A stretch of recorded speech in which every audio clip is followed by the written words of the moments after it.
의도치는 않았지만 적을 많이 두는 사람도 있었을 것이고, 제 전 직장 대표님처럼 편견으로 인해 좋은 사람을 놓치거나 색안경으로 인해 큰 실수를 겪었던 사람들도 분명 있을 겁니다. 그런 분들이 있다면 제가 뭐 그렇게 인생을 길게 살아본 건 아니지만 인생은 어떤 일이 어떻게 생길 줄 모르니 모든 분과 두루두루 잘 지내셨으면 해서 제 사연을 말씀드려요. 저는 제가 한 5살 무렵 아버지가 지병으로 돌아가셨다고 했습니다.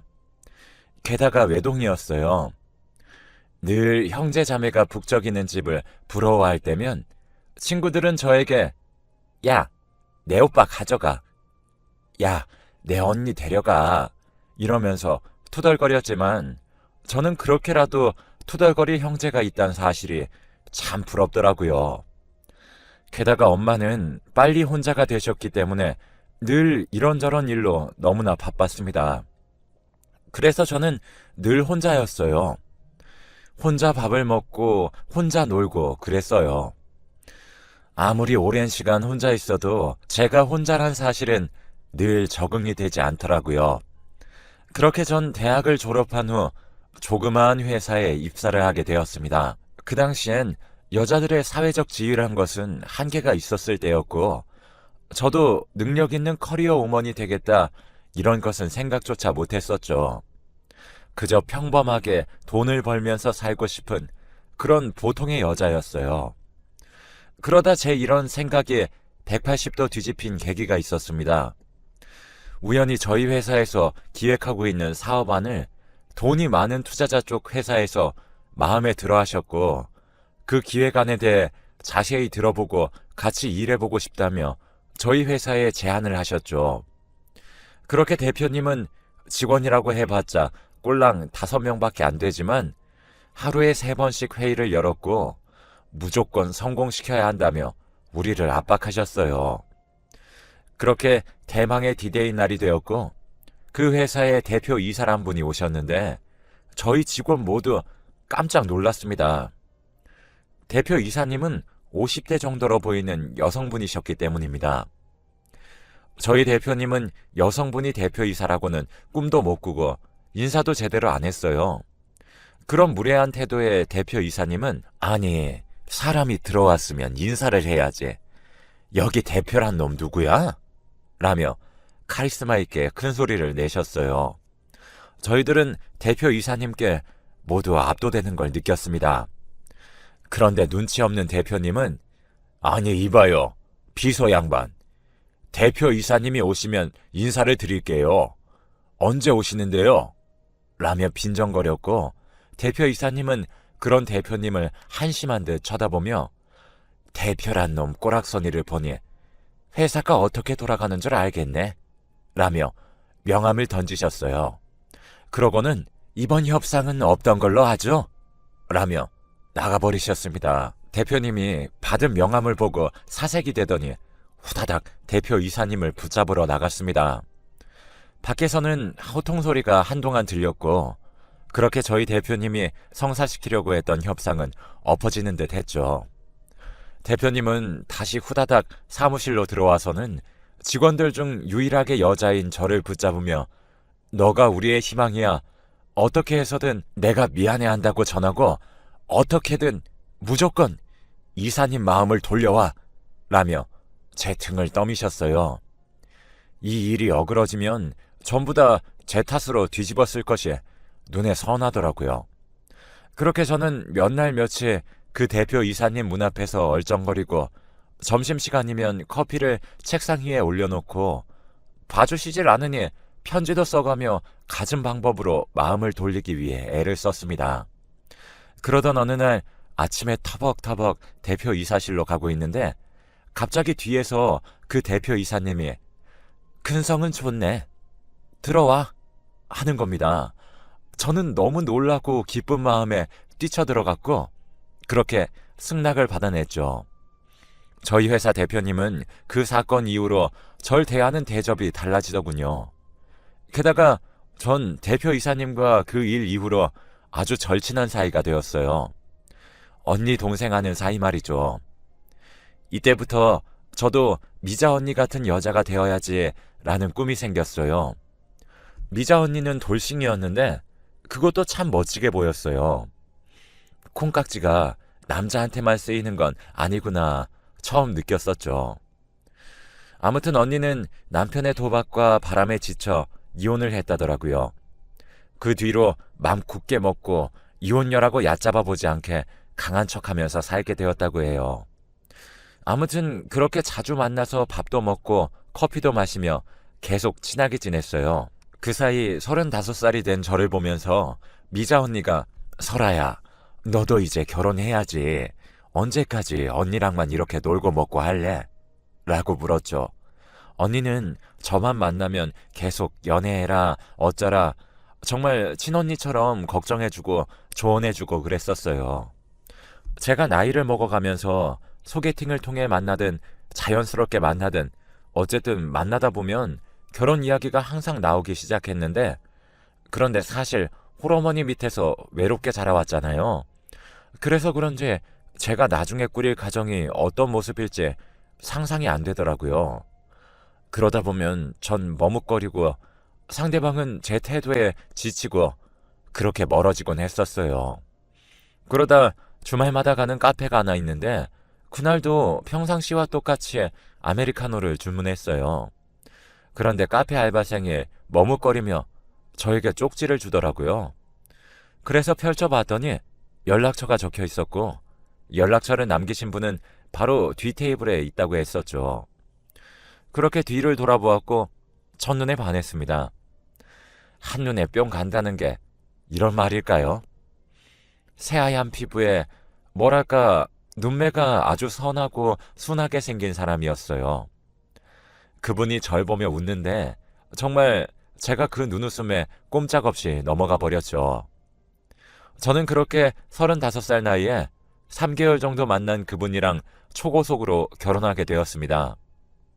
그렇게 신혼집을 구해 같이 살기 시작했어요. 결혼하기 전 남편은 제게 고백할 이야기가 있다고 하더라고요. 남편은 사실 어렸을 때 엄마에게 버림당했다고 했어요. 그래서 여자를 증오하며 살았다고 하더라고요. 가정폭력을 입삼는 아빠에게 자신을 버리고 도망간 것을 죽어도 용서하지 못하겠다고 했어요. 그러나 엄마라는 빈자리는 늘 그리운 자리였죠. 그러다 보니 엄마 같은 여자를 만나고 싶었다고 했어요.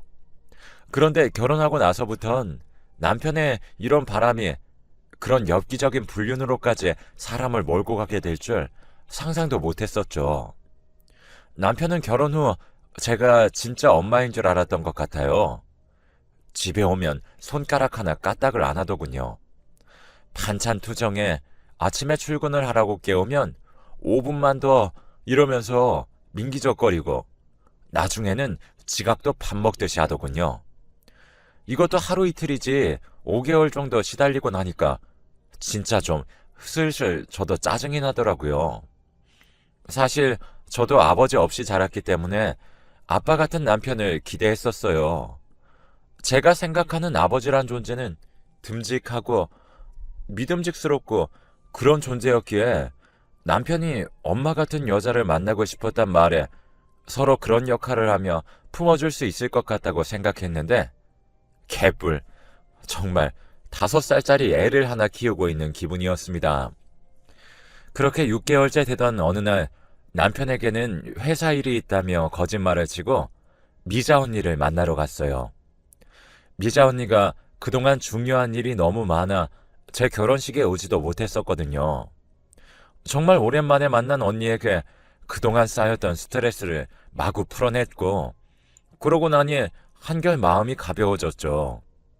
미자 언니도 그런 사람 처음 봤다면서 그래도 아직 6개월 정도밖에 되지 않았으니 1년 정도 더 맞춰주면서 노력을 해보라고 하더라고요. 아픔이 있는 사람이니 처음엔 그럴 수 있다고 하면서요. 그러다 너무 못 참겠으면 본인한테 말하라고 아주 혼쭐을 내주겠다며 조금 살벌하고도 귀여운 응원을 해줬습니다. 그렇게 언니랑 웃고 떠드니 속이 좀 시원해지더군요. 그렇게 밤 11시쯤 됐나? 제가 퇴근하고 집으로 들어갔더니 아주 집이 난장판이 되어 있었습니다. 라면을 끓여 먹은 것 같은데 그 냄비 하나도 제대로 못 들고 엎어서 그걸 그냥 저 올 때까지 치우지도 않고 기다리고 있었다고 하더라고요. 그러면서 자기가 치워줘 하는데 갑자기 우라가 터져서 아니 병철 씨는 도대체 제대로 할 수 있는 게 뭐야? 내가 남편이랑 사는지 3살짜리 애기랑 사는지 모르겠어. 당신 손은 장식이야? 라며 와다다 쏘아붙였습니다. 남편은 상처를 받은 티란 티는 다 내면서 쪼르르 침대로 달아나 버렸어요. 내 나이 35살에 이게 뭔 일인가 싶기도 하고 기가 차서 헛웃음만 나오더군요. 그날을 기점으로 저희는 자주 싸우고 다투기 시작했습니다. 결국 결혼한 지 8개월째 되던 달부터 각방을 쓰기 시작했죠. 그런데 어느 순간부터 남편이 밖에서 저녁을 먹고 들어오기 시작했어요. 처음엔 편했습니다. 턱에 구멍이 난 것도 아니고 맨날 질질 흘리고 설거지 도와준다고 하면서 더 개판으로 만들어 2번씩 손이 가게 만드는데 밖에서 먹고 들어온다니 제가 얼마나 편했겠어요. 그렇게 4개월이 더 흘렀죠. 그래도 주말엔 밥도 먹고 TV도 보며 깔깔대며 웃고 지냈어요. 결혼하고 나서 얼마 만에 맛보는 자유였는지 모릅니다. 그런데 어느 날부터인지 주말에도 나가서 먹겠다고 나가버리더라고요. 아무리 구박하던 남편이긴 했지만 좀 서운하더라고요. 제가 남편에게 자기야 같이 나가서 먹을까? 오랜만에 연애 시절 기분도 좀 내보고 라고 얘기했는데 남편은 왜? 이제 밖에서까지 나 구박하려고? 나도 이제 그만 듣고 싶어 라며 문을 쾅 닫고 나가버리더군요. 그러는 남편을 보니 내가 좀 심하긴 심했나 싶었어요. 그래서 남편이 들어오면 다시 잘 이야기를 해서 오해를 풀어야겠다 생각을 했어요. 미안하더라고요. 그리고 저도 배도 출출하고 귀찮기도 해서 근처 식당에서 먹고 오려고 나갔죠. 그런데 제가 찾아간 근처 식당에서 제 남편이 거기서 일을 하고 있었습니다. 저는 남편을 보곤 급하게 나와버려서 남편은 저를 못 봤던 것 같았어요.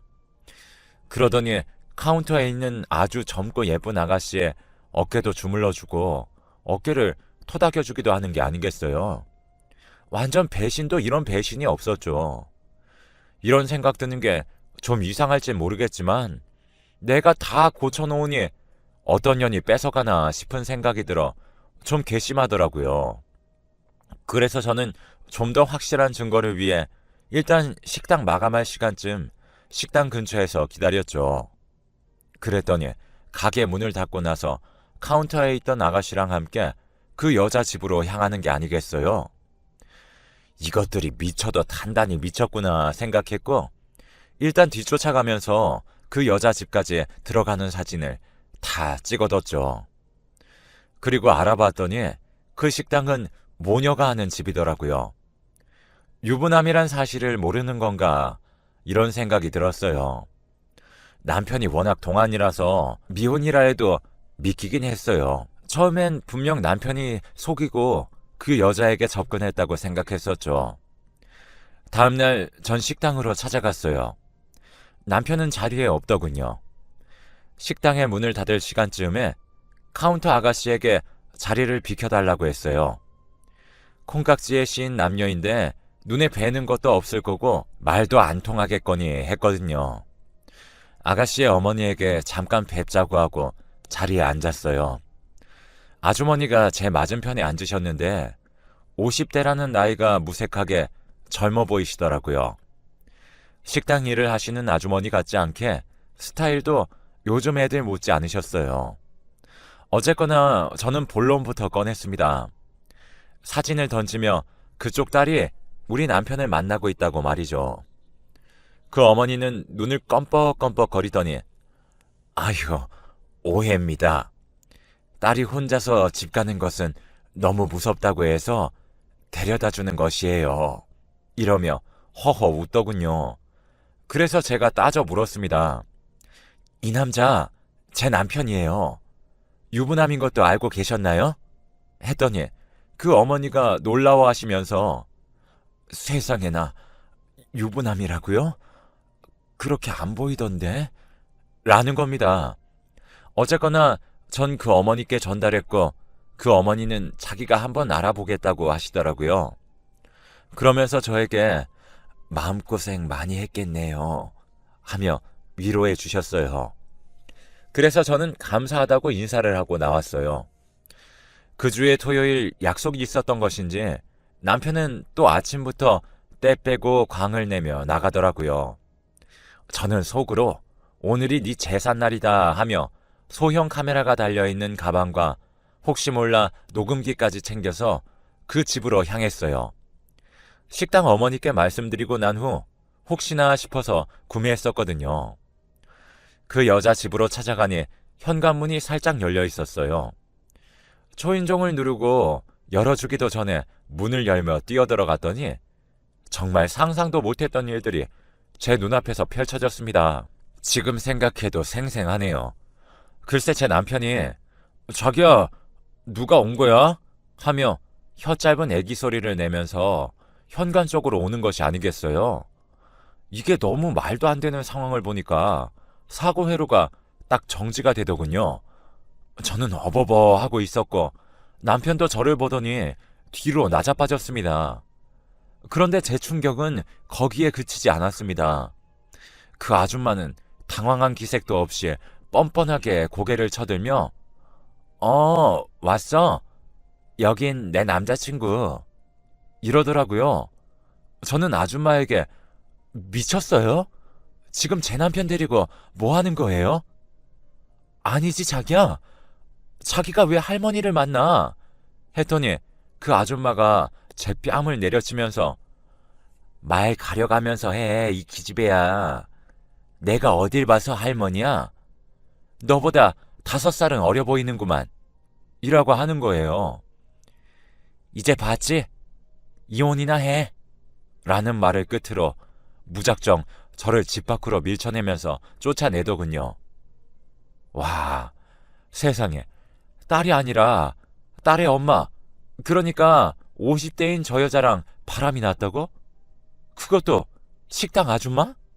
하는 순간 제 머릿속에선 여태까지 남편이 연애 내내 결혼 내내 중얼거렸던 말이 떠오르더군요. 나는 엄마 같은 여자가 좋아. 라는 말이요. 아니, 아무리 그래도 그렇지. 엄마 같은 여자가 좋다고 진짜 엄마 뻘을 만날 줄 누가 알았겠어요. 남편은 그 뒤로 저를 쫓아와 오해라며 미안하다고 싹싹 빌기 시작했어요. 저는 그렇게 매달리는 남편에게 지나가는 사람이 보든가 말든가 야, 합의 이혼 생각도 하지 마. 내가 진짜 어이가 없고 기가 차서 너네 내가 집 들어가면서 다 녹화했고 녹음도 했으니까 가만 안 둬? 라며 악을 찔렀고 집에는 들어올 생각도 하지 말라며 잡은 손을 뿌리치고 집으로 돌아왔어요. 정말 너무 분한 마음에 미자 언니한테 전화했습니다. 언니는 바로 집으로 달려와 주었어요. 언니는 제 손을 잡으며 세상에 설아야, 이게 다 무슨 일이니? 이게 가능해? 라며 저보다 더 속상해하며 울더군요. 그러더니 언니가 내가 이놈들 가만 안 둔다. 뒷조사 좀 해봐야겠다. 라고 하더라고요. 그래서 저도 그게 좋겠다며 언니의 도움으로 뒷조사를 시작했어요. 근데요, 조사를 하다 보니까 남편이 아줌마랑 바람을 폈다는 사실 이상으로 충격적인 일을 알게 되었어요. 제 남편 병철 씨가 미자 언니의 아들이더라고요. 유전자 검사까지 다 했습니다. 이게 어떻게 된 일이냐고요? 사실 언니도 부끄럽고 수치스러워 저에겐 이야기를 안 했지만 시부모님께서 언니를 굉장히 싫어하셨다고 해요. 그래서 남편도 그런 언니를 무시했고 폭력을 휘두르고 바람을 피고 도박에 빠져 살았다고 했죠. 그러다가도 다정한 날이면 본인이 때려 멍든 부위에 약까지 발라주며 딴 사람이 되었다고 해요. 그때 언니가 임신을 하게 된 거죠. 이 사실을 한 시부모님께서는 굉장히 언짢아 하셨대요. 그렇게 아이를 출산했대요. 그런데 어느 날 언니는 아기가 세상 모르고 자고 있길래 잠시 집안 마트에 다녀왔나 봐요. 그런데 그 타이밍에 강도가 들었었대요. 집에 갓난아기가 잠을 자고 있어서 서둘러 돌아온 그 짧은 시간에 말이죠. 그런데 강도는 귀금속을 훔쳐간 것이 아니라 아이를 훔쳐갔고 언니는 혼비백산이 되었대요. 결국 아이는 다시 찾지 못했어요. 시부모님은 언니에게 애 잡아먹을 년이라고 비난하며 더 이상 며느리로 받아주고 싶지 않다고 아들과 이혼을 하라 요구했어요. 언니는 아무런 말도 하지 못하고 내쳐졌죠. 언니가 말하길 지금 생각해보면 그것도 다 시부모님이 꾸민 짓이지 않을까 하는 생각이 든다더군요. 그냥 고아였던 언니가 싫어 쫓아낼 구실을 만들기 위해서 말이에요. 아무튼 연애 시절 병천 씨의 말로는 본인 아버지, 즉 언니의 전 남편은 자유로운 영혼이라 여기저기를 여행 다닌다고 근사하게 포장을 해주었는데 이런 진실을 감춰왔을 거란 상상도 감히 못했었죠. 그렇게 언니랑 유전자 검사까지 확인하고 나니 머리가 아득해지더군요. 그러면서 언니가 다짐을 한 듯 이야기했습니다. 어차피 내 배 아파 낳은 자식이지만 평생토록 모르고 살아온 자식이야. 오히려 네가 내 친구처럼 동생처럼 지내온 사람이고 그러니까 나에겐 네가 훨씬 더 소중해. 언니한테 전혀 미안해하지 말고 하고 싶은 대로 해. 난 괜찮아. 라고 하더라고요. 그렇게 저는 남편의 불륜 사실을 남편의 회사에도 알렸고 그 아줌마네 식당 문 앞에도 대자보로 크게 붙여버렸어요. 그리고 이혼 소송이 진행되었고 소형 몰래카메라에 찍힌 영상과 녹음 파일 모두 증거로 채택되었습니다.